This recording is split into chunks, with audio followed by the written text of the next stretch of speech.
Okay, it's time for the next chapter of Percy Jackson. Chapter 13, I plunge to my death. We spent 2 days on the Amtrak train heading west through hills, over rivers, past amber waves of grain. We weren't attacked once, but I didn't relax. I felt that we were traveling around in a display case, being watched from above and maybe from below, that something was waiting for the right opportunity. I tried to keep a low profile because my name and picture were splattered over the front pages of several East Coast newspapers. The Trenton Register News showed a photo taken by a tourist as I got off the Greyhound bus. I had a wild look in my eyes. My sword was a metallic blur in my hands. It might have been a baseball bat or a lacrosse stick. The picture's caption read, 12-year-old Percy Jackson, wanted for questioning in the Long Island disappearance of his mother 2 weeks ago, is shown here fleeing from the bus where he accosted several elderly female passengers. The bus exploded on an East New Jersey roadside shortly after Jackson fled the scene. Based on eyewitness accounts, police believe the boy may be traveling with two teenage accomplices. The stepfather, Gabe Ugliano, has offered a cash reward for information leading to his capture. Don't worry, Annabeth told me. Mortal police could never find us. But she didn't sound so sure. The rest of the day I spent alternately pacing the length of the train because I had a really hard time sitting still or looking out the windows. Once I spotted a family of centaurs galloping across a wheat field, bows at the ready as they hunted. Oh, bows at the ready, sorry. Bows at the ready as they hunted lunch. The little boy centaur, who was the size of a second grader on a pony, caught my eye and waved. I looked around the passenger car, but nobody else had noticed. The adult riders all had their faces buried in laptop computers or magazines. Another time, toward evening, I saw something huge moving through the woods. I could have sworn it was a lion, except that lions don't live wild in America. And this thing was the size of a Hummer. Its fur glinted gold in the evening light, then it leaped through the trees and was gone. Our reward money for returning Gladiola the poodle had only been enough to purchase tickets as far as Denver. We couldn't get berths in the sleeper cars, so we dozed in our seats. My neck got stiff. I tried not to drool in my sleep since Annabelle was sitting right next to me. Grover kept snoring and bleating and waking me up. Once he shuffled around and his fake foot fell off. Annabelle and I had to stick it back on before any of the other passengers noticed. So, Annabeth asked me, once we'd gotten Grover's sneaker readjusted, who wants your help? What do you mean? When you were asleep just now, you mumbled, I won't help you. Who were you dreaming about? I was reluctant to say anything. It was about the second time I dreamed about the evil voice from the pit, but it bothered me so much I finally told her. Annabeth was quiet for a long time. That doesn't sound like Hades. He always appears on a black throne and he never laughs. He offered my mother in trade. Who else could do that? I guess if he meant help me rise from the underworld, if he wants war with the Olympians, but why ask you to bring him the Master Bolt if he already has it? I shook my head, wishing I knew the answer. I thought about what Grover had told me, that the Furies on the bus seemed to have been looking for something. Where is it? Where? Maybe Grover sensed my emotions. He snorted in his sleep, muttered something about vegetables, and turned his head. Annabeth readjusted his cap so it covered his horns. Percy, you can't barter with Hades. You know that, right? He's deceitful, heartless, and greedy. I don't care if his kindly ones weren't as aggressive this time. This time, I asked, you mean you've run into them before? Her hand crept up to her necklace. She fingered a glazed white bead painted with the image of a pine tree, one of her clay end of summer tokens. Let's just say I've got no love for the Lord of the Dead. You can't be tempted to make a deal for your mom. What would you do if it was your dad? That's easy, she said. I'd leave him to rot. You're not serious? Annabeth's gray eyes fixed on me. She wore the same expression she'd worn in the woods at camp, the moment she drew her sword against the hellhound. My dad's resented me since the day I was born, Percy, she said. He never wanted a baby. When he got me, he asked Athena to take me back and raise me on Olympus because he was too busy with his work. She wasn't happy about that. She told him heroes had to be raised by their mortal parent. But how? I mean, I guess you weren't born in a hospital? I appeared on my father's doorstep in a golden cradle carried down from Olympus by Zephyr the West Wind. You'd think my dad would remember that as a miracle, right? Like maybe he'd take some digital photos or something. But always talk but he always talked about my arrival as if it were the most inconvenient thing that had ever happened to him. When I was 5, he got married and totally forgot about Athena. He got a regular mortal wife and had 2 regular mortal kids and tried to pretend I didn't exist. I stared out the train window. The lights of a sleeping town were drifting by. I wanted to make Annabeth feel better, but I didn't know how.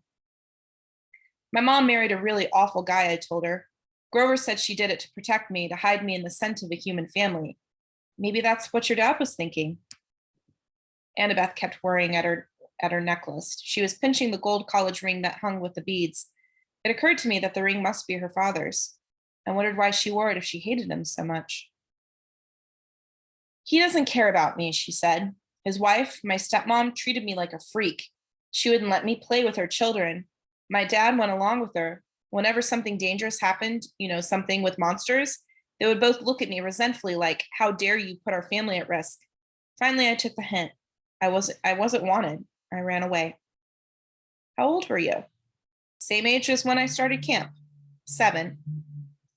But you couldn't have gotten all the way to Half-Blood Hill by yourself. Not alone, no. Athena watched over me, guided me toward help. I made a couple of unexpected friends who took care of me for a short time anyway. I wanted to ask what happened, but Annabeth seemed lost in sad memories. So I listened to the sound of Grover snoring and gazed out the train windows as the dark fields of Ohio raced by. Toward the end of our second day on the train, June 13th, 8 days before the summer solstice, we passed through some golden hills and over the Mississippi River into St. Louis.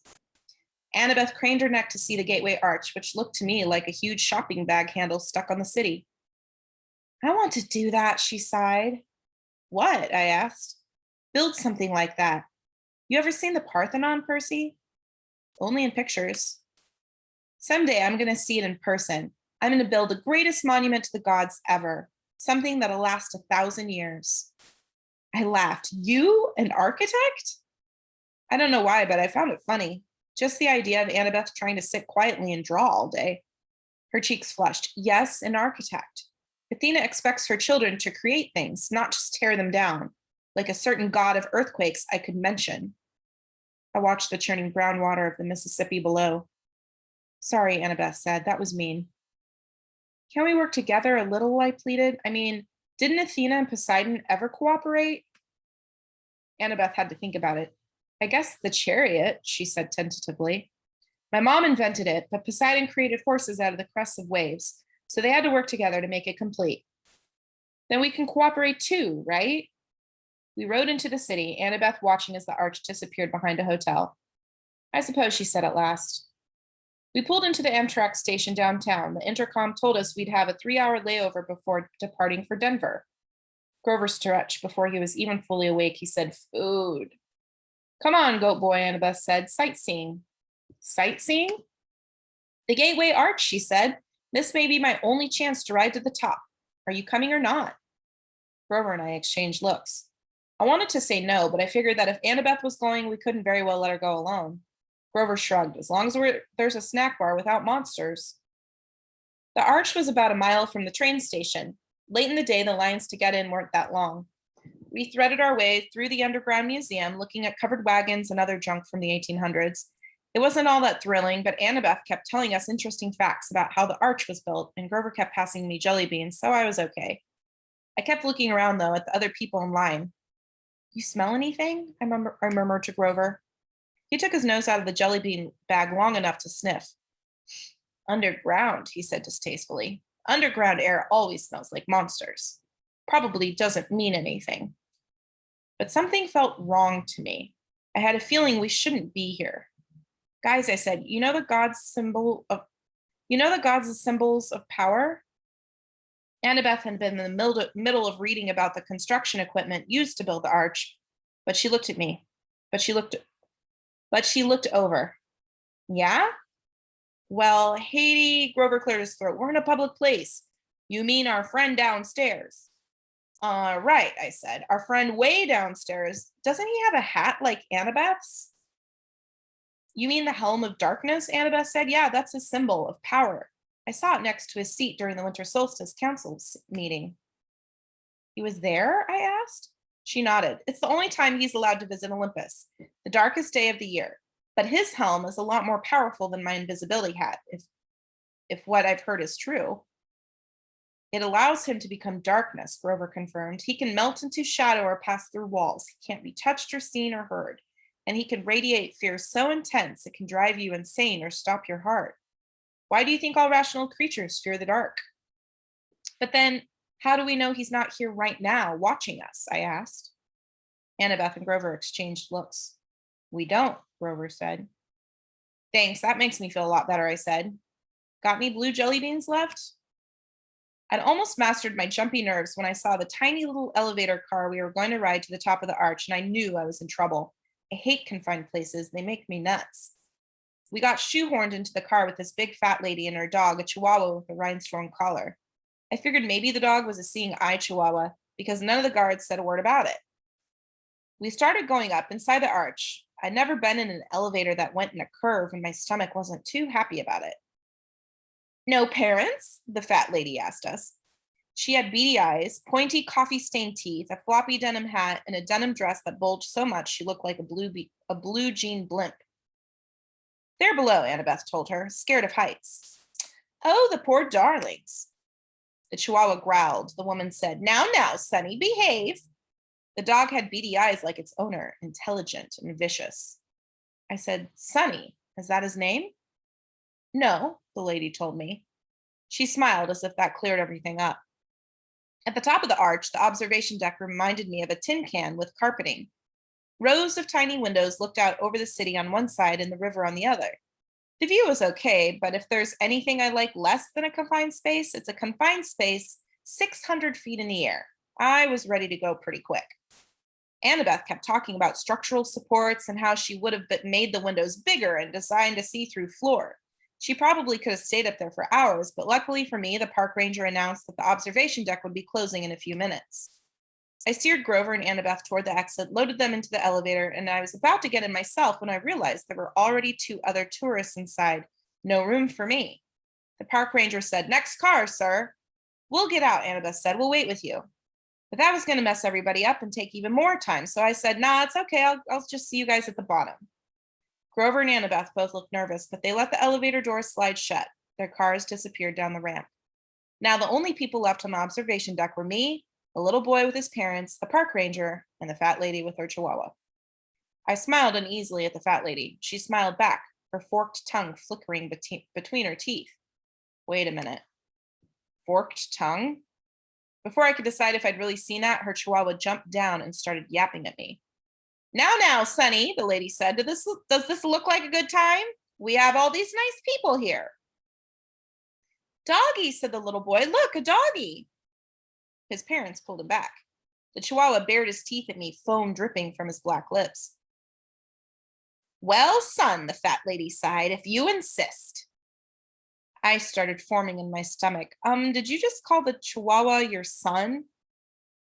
Chimera, dear, the fat lady corrected, not a chihuahua. It's an easy mistake to make. She rolled up her denim sleeves, revealing that the skin of her arms was scaly and green. When she smiled, I saw that her teeth were fangs. The pupils of her eyes were sideways slits, like a reptile's. The chihuahua barked louder, and with each bark it grew, first to the size of a Doberman, then to a lion. The bark became a roar.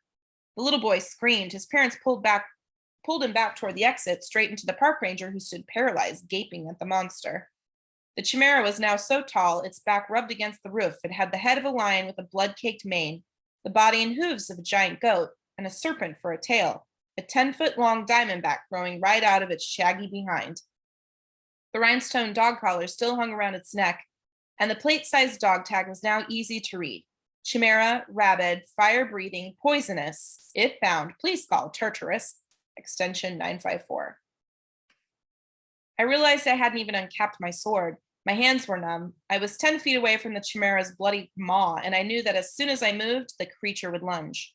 The snake lady made a hissing noise that might have been laughter.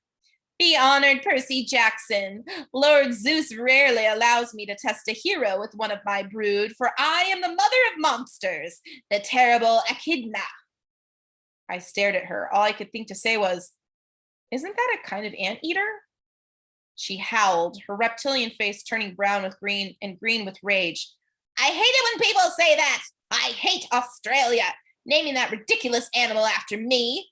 For that, Percy Jackson, my son shall destroy you!" The chimera charged, its lion teeth gnashing. I managed to leap aside and dodge the bite. I ended up next to the family and the park ranger, who were all screaming now, trying to pry open the emergency exit doors. I couldn't let them get hurt, and capped my sword, ran to the other side of the deck, and yelled, "Hey, Chihuahua!" The chimera turned faster than I would have thought possible. Before I could swing my sword, it opened its mouth, emitting a stench like the world's largest barbecue pit, and shot a column of flames straight at me. I dove through the explosion.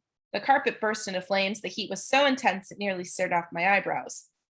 Where I had been standing a moment before was a ragged hole in the side of the arch, with melted metal steaming around the edges. Great, I thought. We just blowtorched a national monument. Riptide was now a shining bronze blade in my hands, and as the chimera turned, I slashed at its neck. That was my fatal mistake. The blade sparked harmlessly off the dog collar. I tried to regain my balance, but I was so worried about defending myself against the fiery lion's mouth, I completely forgot about the serpent tail until it whipped around and sank its fangs into my calf. My whole leg was on fire. I tried to jab Riptide into the chimera's mouth, but the serpent tail wrapped around my ankles and pulled me off balance, and my blade flew out of my hand, spinning out of the hole in the arch and down toward the Mississippi River. I managed to get to my feet, but I knew I'd lost. I was weaponless. I could feel deadly poison racing up to my chest. I remembered Chiron saying that Anaclosmus would always return to me, but there was no pen in my pocket. Maybe it had fallen too far away. Maybe it only returned when it was in pen form. I didn't know, and I wasn't going to live long enough to figure it out. I backed into the hole in the wall. The chimera advanced, growling, smoke curling from its lips. The snake lady, Echidna, cackled. "They don't make heroes like they used to, eh, son?" The monster growled. It seemed in no hurry to finish me off now that I was beaten. I glanced at the park ranger and the family. The little boy was hiding behind his father's legs. I had to protect these people. I couldn't just die. I tried to think, but my whole body was on fire. My head felt dizzy. I had no sword. I was facing a massive fire-breathing monster and its mother, and I was scared. There was no place else to go, so I stepped to the edge of the hole. Far, far below, the river glittered. If I died, would the monsters go away? Would they leave the humans alone? "If you are the son of Poseidon," Echidna hissed, "you would not fear water. Jump, Percy Jackson. Show me that water will not harm you. Jump and retrieve your sword. Prove your bloodline." Yeah, right, I thought. I'd read somewhere that jumping into water from a couple of stories up was like jumping into solid asphalt. From here, I'd splatter on impact. The chimera's mouth glowed red, heating up for another blast. "You have no faith," Echidna told me. "You do not trust the gods. I cannot blame you, little coward. Better you die now. The gods are faithless. The poison is in your heart." She was right. I was dying. I could feel my breath slowing down. Nobody could save me, not even the gods. I backed up and looked down at the water. I remembered the warm glow of my father's smile when I was a baby. He must have seen me. He must have visited me when I was in my cradle. I remembered the swirling green trident that had appeared above my head the night of Capture the Flag when Poseidon had claimed me as his son. But this wasn't the sea. This was the Mississippi, dead center of the USA. There was no sea god here. "Die, faithless one," Echidna rasped, and the chimera sent a column of flame toward my face. "Father, help me," I prayed. I turned and jumped. My clothes on fire, poison coursing through my veins. I plummeted toward the river. And we'll have to stop there and see what happens tomorrow.